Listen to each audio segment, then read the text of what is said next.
Hi, Grant. Nice to meet you. Nice to meet you, Alex. How are you? I'm great. So, love the show. It's exciting that it's such a unique approach to what we've seen so far in the MCU. And something that I noticed in watching it is there are really not that many overt references to other things in the Marvel Cinematic Universe. Was that an intentional decision to kind of distinguish it? I don't know if it was intentional. It was just more of a storytelling opportunity that emerged from the pages. As we got into the writer's room with head writer Jeremy Slater, you just realized Moon Knight's world is so rich. And, he first appeared in Werewolf by Night pages in 1975 and then got his own pages in 1980.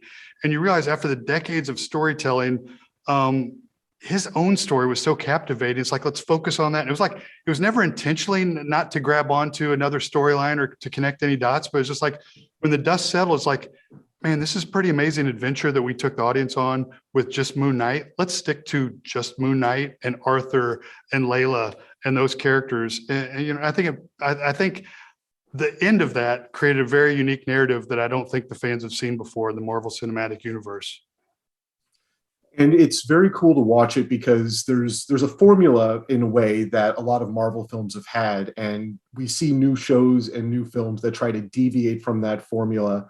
This feels a lot like an Indiana Jones adventure. There's all of that scale and that epic feel to it. Was that something that was the vision from the beginning, or did that evolve as the project moved on? No, absolutely. And that's Kevin Feige. That's the genius, the brilliance of Kevin. He really said, let's embrace the Indiana Jones-esque aspects of Moon Knight's origin story and the Egyptology of it all. Let's lean into that. Let's not run from it. And let's embrace that globe-trotting aspect. And that's where you get that. Just Kevin asking those questions and really driving what's the best action adventure globe-trotting story that we can tell that is very Indiana Jones-esque. And that's what you get in Moon Knight. And I think that's one of the things when fans tune in on March 30th that I think they're going to appreciate. But I think what they'll really appreciate at the end of the day is just the character work of Oscar Isaac playing Marc Spector, Stephen Grant. It's mesmerizing. And I've been on this show from day one. I still go into the editing room and I watch him at the height of his craft. It's like, oh my gosh, I've been looking at this guy now for a year and a half, and there's still a new layer that he turns over. It's incredible. And the approach to this, it's 6 episodes, which for me, watching the first four, it feels like there wasn't enough. Sometimes with shows, it feels like they've overstayed their welcome. This feels like there's a lot, and it's just the beginning for this character. Approaching this as kind of a standalone, is there a plan for this character in the future on the small screen versus the big screen, or is that still undecided? It's a great question for Kevin, but one of the things that I'm very proud of, just and also very invigorated by as a fanboy, is you look at all of the different aspects that are on the page, whether it is the character story we talked about earlier, or the action adventure, or quite honestly, the comedy that Oscar brings to the table. There's not too many worlds in which Moon Knight could not merge into. So I'm excited to see where this character goes from here. And with the cast and everybody that's involved, there's characters that we know from the pages of the comics. We've got new characters that were kind of created for the show, or different variations of characters that we knew. Was there ever a point where there were elements from the comics that were going to be included that had to get pulled out at the last minute, or was this always the beginning to end story you envisioned? No, there's characters that come and go naturally as you're in that writer's room. And the beautiful thing about working at Marvel is best idea wins. And you never know if that's going to come on day one of the writer's room or the very last day, and then you adjust. So absolutely, there's characters that came and went from the Moon Knight universe that hopefully we'll see in the future. And I can't give away those spoilers. But yeah, I mean, when you talk, as we discussed earlier, a character that's been around for 50, give or take years, there's a lot of great characters, and we've only just scratched the surface. And there's a lot of shows, Disney Plus series, a lot of the Star Wars side and other things that have made use of the green screen technology that's really been innovated during this pandemic. But this show filmed a lot physically on location. Do you think that contributed to the scale of this story? I mean, the scale is on the page, but I got to tell you, the scale was obviously, as you're alluding to, brought by the locations at which we shot. We shot in London, we shot in Budapest, we shot in Slovenia, we shot in Wadi Rum in Jordan in the desert.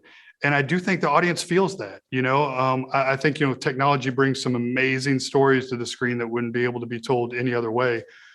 but I do feel you feel the globe-trotting aspect of this because we were actually there. I mean, it was humbling to stand in the Wadi Rum desert and just look at where all the great movies and David Lean and all the great filmmakers that come before us and just stand there. And I think the audience feels it on the screen, and it makes our story better.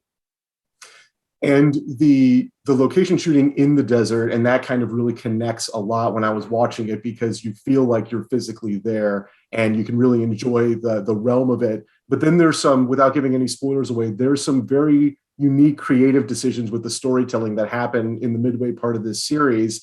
How do you think fans are going to react to how it kind of upends expectations? I think they're going to embrace it, because I think the Moon Knight IP upends expectations. It's one of the things that I've enjoyed from day one on this project.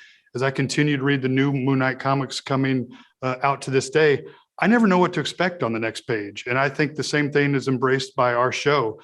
The next minute, you don't know what to expect. And I think not just fans of the Marvel Cinematic Universe, but people who enjoy good stories are going to enjoy that aspect of this. We keep the audience, I don't want to say we keep them guessing, although we do keep them guessing. I think we keep them intrigued because we do continue to peel back the layers. And I think that's the beauty of the Moon Knight story. And for you personally, obviously this doesn't lock you into anything, but you personally, is there any other character in the MCU that you would like to see Moon Knight go toe-to-toe with? Go toe-to-toe with? Oh my gosh. You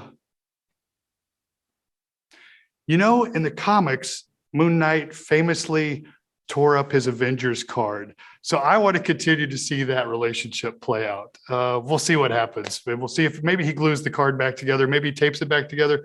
Maybe he's never invited back to the table, but I want to continue seeing that thread. Awesome. Well, it's been a pleasure talking to you. I love the show and I can't wait for everybody to see it. Thank you. Have a great day.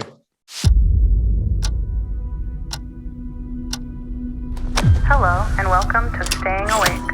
I have a sleeping disorder. I can't tell the difference between my waking life and dreams. Hello, and welcome to Staying Awake. I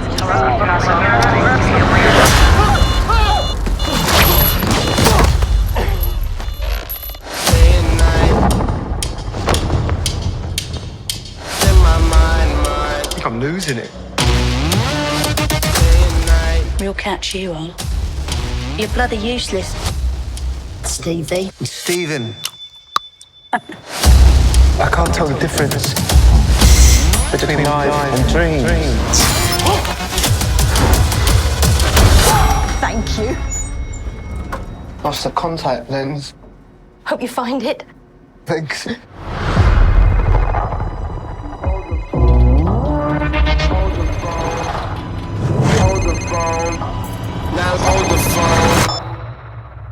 Yeah.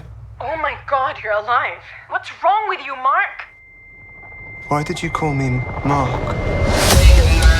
It must be very difficult. The voice in your head. Shut up! There's chaos in you.